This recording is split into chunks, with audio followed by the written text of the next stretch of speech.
सुप्रभात प्यारे बच्चों। आज हम लोग हिंदी व्याकरण में जिस पाठ को पढ़ेंगे उस पाठ का नाम है वचन। वचन का मतलब होता है संख्या।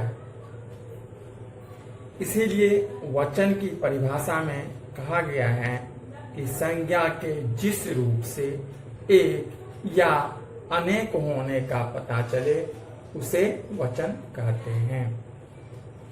संज्ञा के जिस रूप से एक या अनेक होने का पता चले उसे वचन कहते हैं। हिंदी व्याकरण में वचन दो प्रकार के होते हैं। संस्कृत में वचन 3 प्रकार के होते हैं और अंग्रेजी में भी वचन 2 प्रकार के ही होते हैं, सिंगुलर और प्लूरल। हिंदी में एक वचन और बहुवचन, जबकि संस्कृत में एक वचन, द्विवचन और बहुवचन। तो वचन की जब हम लोग वचन की बात करते हैं तो इसमें सबसे पहले हमें पता लगाना पड़ता है कि संज्ञा क्या है, क्योंकि वचन जो है वह संज्ञा और सर्वनाम की संख्या को ही बताता है। तो इसके लिए हमें सबसे पहले संज्ञा के बारे में पता करना होगा।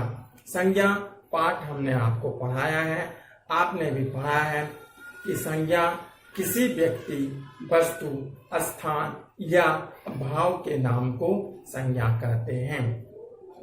किसी व्यक्ति, वस्तु, स्थान या भाव के नाम को संज्ञा कहते हैं, यानी नाम को ही संज्ञा कहते हैं। संसार में जितने चीज हैं सबका कुछ न कुछ नाम होता है और उसी नाम को संज्ञा हम लोग कहते हैं।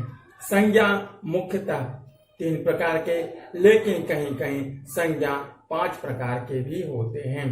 जातिवाचक, व्यक्तिवाचक, भाववाचक, ये 3 मुख्य संज्ञा हैं। इसके अलावा समूहवाचक और द्रव्यवाचक, ये 2 संज्ञा और हैं, जिसे जातिवाचक और व्यक्तिवाचक में ही मिला दिया गया है।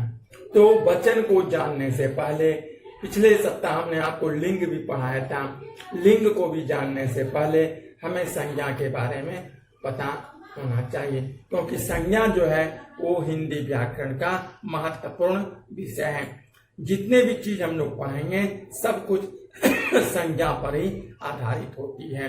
लिंग में भी हमने आपको बताया होगा कि संज्ञा के जिस रूप से स्त्री जाति या पुरुष जाति का पता चले उसे लिंग कहते हैं। तो लिंग भी 2 प्रकार के, स्त्रीलिंग और पुल्लिंग होते हैं। वचन में भी हमने आपको बताया कि संज्ञा के जिस रूप से एक या अनेक होने का पता चले उसे वचन कहते हैं। यानी मुख्यतः संज्ञा जो है वचन जो है वह संख्या को बताता है कि कोई संज्ञा कितने नंबर में है। इसलिए अंग्रेजी में इसको नंबर भी कहा जाता है। तो वचन की बात हम लोग करते हैं। वचन में पढ़ते समय हमने आपको बताया था कि संज्ञा के जिस रूप से एक या अनेक होने का पता चले उसे वचन कहते हैं।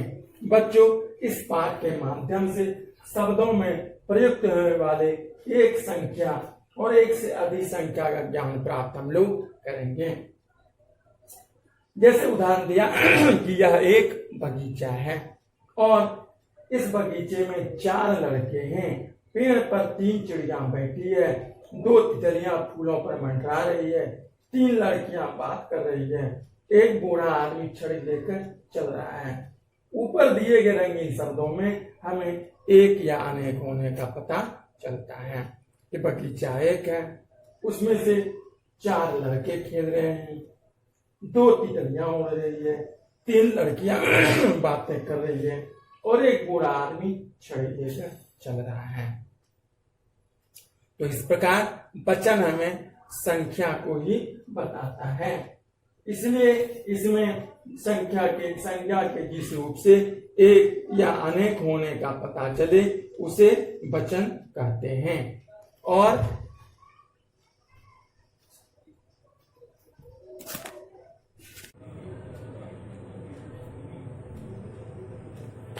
तो वचन की परिभाषा हम लोग लिख सकते हैं कि संज्ञा के जिस रूप से संज्ञा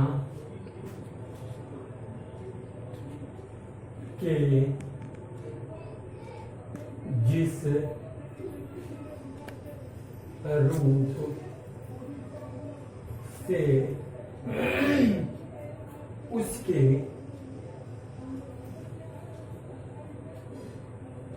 एक या अनेक होने का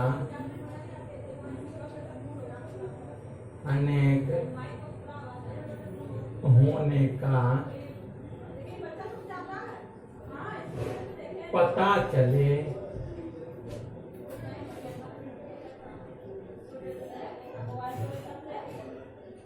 उसे वचन कहते हैं। उदाहरण के लिए हम लोग लिख सकते हैं बाग में घोड़ा खड़ा है।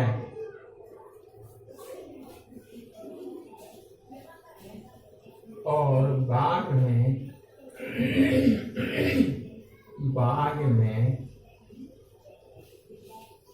घोड़े खड़े हैं। तो यहाँ पर हमने आपको बताया कि संज्ञा के जिस रूप से एक या अनेक होने का पता चले उसे वचन कहते हैं। तो संज्ञा का वह रूप ही है, संज्ञा का रूप बदल जाता है। हमने आपको बताया होगा बच्चों कि संज्ञा, सर्वनाम, विशेषण, क्रिया, ये सारे चीज जो हैं वो लिंग, वचन, काल, कारक के अनुसार बदल जाते हैं। इसीलिए संज्ञा जो है वो बदल जाता है। जैसे हमने अभी आपको यहाँ पर दिखा कि बाग में घोड़ा खड़ा है, यानी बाग में एक घोड़ा खड़ा है। और दूसरा पे हमने उदाहरण दिया कि बाग में घोड़े खड़े हैं, यानी बाग में एक से ज्यादा घोड़ा खड़ा है। 2 भी हो सकता है, 3 भी हो सकता है, 4 भी हो सकता है, लेकिन ज्यादातर हम लोग जब 2 से ज्यादा होता है तो वहां पर हम लोग संख्या लिख देते हैं। बाग में घोड़ा खड़े हैं, बाग में घोड़े खड़े हैं, इसका मतलब यह हुआ कि बाग में 2 घोड़े खड़े हैं। लेकिन अगर 2 से ज्यादा घोड़े वहां पर खड़े हैं तो वहां पर हमको यहाँ पे लिखना पड़ेगा कि जैसे बाग में 5 घोड़े खड़े हैं। अगर संख्या हम लोग नहीं लिखते हैं तो इसका मतलब यह होता है कि वहां पर 1 से ज्यादा यानी 2 संज्ञा हैं, क्योंकि घोड़ा संज्ञा है। अब यहाँ पे हमने क्या देखा कि ये जो क्रिया है, खड़ा है, खड़ा क्रिया है और है सहायक क्रिया है। तो इसमें भी परिवर्तन हुआ, खड़ा से हो गया खड़े और है से हो गया हैं, यानी बाग में 2 घोड़े खड़े हैं। इसका मतलब हम लोग क्या समझते हैं? इसका मतलब यह हुआ कि जब वचन बदलता है तो क्रिया में भी बदलाव होता है। जब वचन बदलता है तो क्रिया में भी बदलाव होता है। अगर संज्ञा एक वचन है तो क्रिया भी एक वचन होगी, और अगर संज्ञा बहुवचन है तो क्रिया भी बहुवचन होगी। क्रिया बहुवचन कैसे होगी? हमने आपको देखा कि खड़ा, खड़े, सहायक क्रिया में है और हैं, इस तरह से बदलाव होता है। तो इसको देख करके भी हम लोग वचन का पता लगा सकते हैं कि कोई संज्ञा एक वचन है या बहुवचन है। और ज्यादा एग्जाम्पल हम लोग देख सकते हैं इसमें कि लड़का से लड़के, लड़का से लड़के, ये सारा चीज हम लोग संज्ञा के द्वारा, वचन के द्वारा पता लगा सकते हैं। अब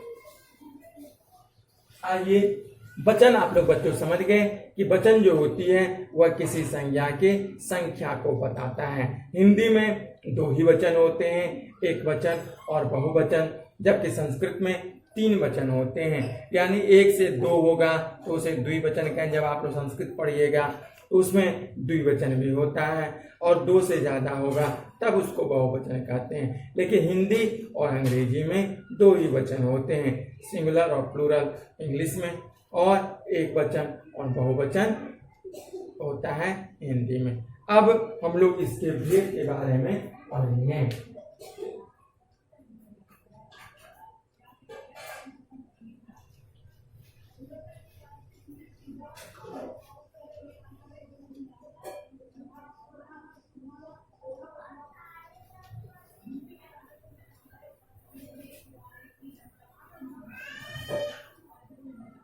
वचन, वचन के दो भेद हैं।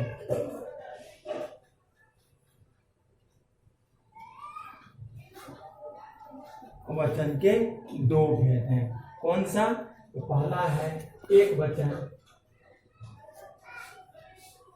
एक वचन, और दूसरा है बहुवचन।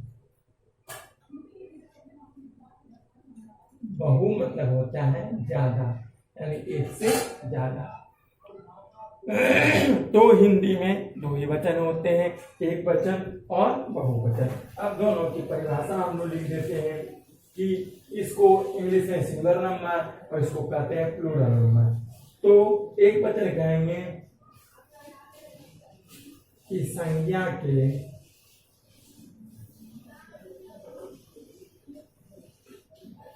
जिस रूप से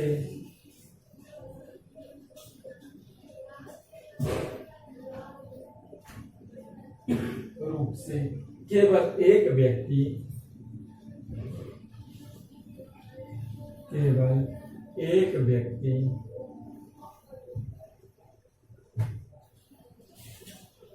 व्यक्ति या वस्तु का बोध होता है,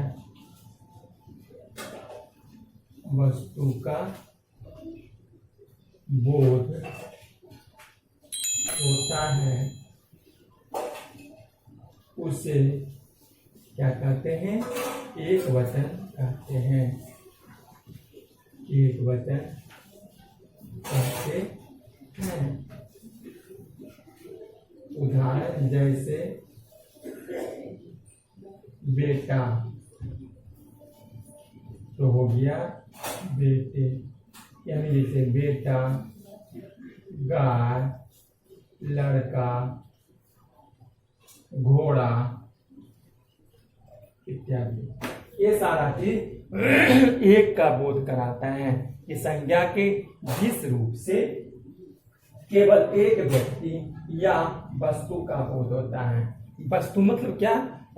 वस्तु मतलब कोई सामान, पेंसिल है, किताब है, कॉपी है, पंखा है, कुर्सी है, टेबल है, ये सारा चीज वस्तु होती है। तो इसको हम लोग व्यक्ति तो आप लोग जानते हैं, यानी जिससे किसी एक का बोध कराए उसे हम लोग कहते हैं एक वचन। समझ गए? अब दूसरा है बहुवचन।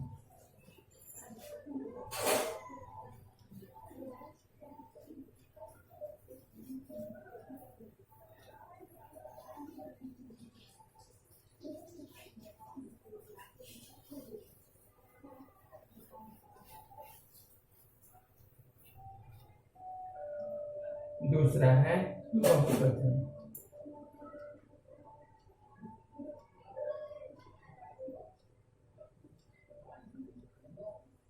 शब्द के जिस रूप से, शब्द के जिस रूप से एक से अधिक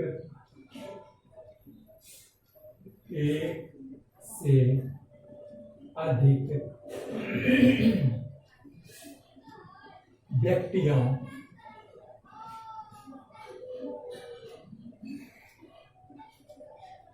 वस्तुओं या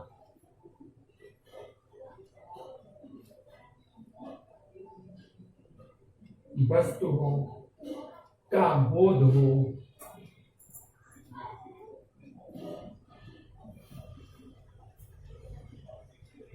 उसे क्या कहते हैं?